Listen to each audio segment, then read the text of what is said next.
నమస్తే, welcome to I news. America అధ్యక్షుడు Donald Trump Iran ను ఉద్దేశించి సంచలన వ్యాఖ్యలు చేశారు. ఒప్పందం కుదిరించుకోకపోతే పర్యవసనాలు తీవ్రంగా ఉంటాయంటూ ఆయన ఇచ్చిన వార్నింగ్ ఇప్పుడు ప్రపంచవ్యాప్తంగా ప్రకంపనలు సృష్టిస్తుంది. అమెరికా ఇరాన్ మధ్య మళ్లీ మొదలైన ఈ మాటల యుద్ధం దేనికి దారితీస్తుంది? ఆ వివరాలు ఇప్పుడు స్పెషల్ స్టోరీలో చూద్దాం. అంతర్జాతీయ రాజకీయ తెరపై డొనాల్డ్ ట్రంప్ మళ్లీ తన మార్కు దూకుడును ప్రదర్శిస్తున్నారు. ముఖ్యంగా ఇరాన్ విషయంలో ఆయన అనుసరిస్తున్న కఠిన వైఖరి ఇప్పుడు గల్ఫ్ ప్రాంతంలో యుద్ధ మేఘాలను కమ్మేలా చేస్తోంది. ఒకవేళ ఇరాన్ గనుక అమెరికాతో సరైన డీల్ కుదుర్చుకోకపోతే ఆ దేశం మునుపెన్నడూ చూడని రీతిలో భారీ మూల్యం చెల్లించుకోవాల్సి ఉంటుందని ట్రంప్ అత్యంత తీవ్రమైన హెచ్చరికలు జారీ చేశారు. ఈ చిల్లింగ్ వార్నింగ్ వెనుక ట్రంప్ వ్యూహం ఏంటి? మళ్లీ అగ్రరాజ్యం ఇరాన్ ను టార్గెట్ చేయబోతోందా అన్నది ఇప్పుడు హాట్ టాపిక్ గా మారింది. ట్రంప్ హయాంలోనే ఇరాన్ పై గరిష్ట ఆంక్షలు విధించిన సంగతి అందరికీ తెలిసిందే.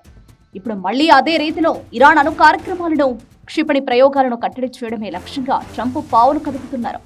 నో డీల్ నో పీస్ అనే నినాదంతో ఆయన ఇరాన్ పాలకులకు ఒక డెడ్ లైన్ విధించినట్లు కనిపిస్తోంది. ఒకవేళ తమ నిబంధనలకు ఇరాన్ ఒప్పుకోకపోతే మిలిటరీ యాక్షన్ తీసుకోవడానికి కూడా వెనకాడబోమని ఆయన మాటల ద్వారా స్పష్టమవుతుంది. ఇది కేవలం మాటలకే పరిమితమా, లేక రాబోయే రోజుల్లో గల్ఫ్ జలాల్లో యుద్ధ ట్యాంకులు గర్జిస్తాయా అన్న భయం ఇప్పుడు ఇతర దేశాల్లో మొదలైంది.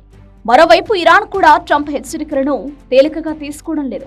తమ సార్వభౌమాధికారాన్ని దెబ్బతీసే ఏ ప్రయత్నాన్నైనా గట్టిగా తిప్పికొడతామని టెహ్రాన్ స్పష్టం చేస్తోంది.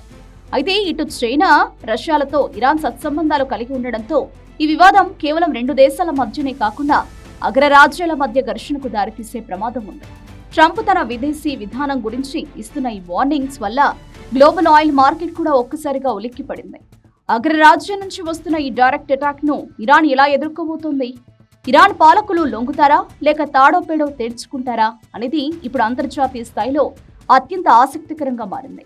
ఒకవేళ చర్చలు విఫలమైతే అది పశ్చిమాసియాలో పెను విపత్తుకు దారితీసే అవకాశం ఉంది.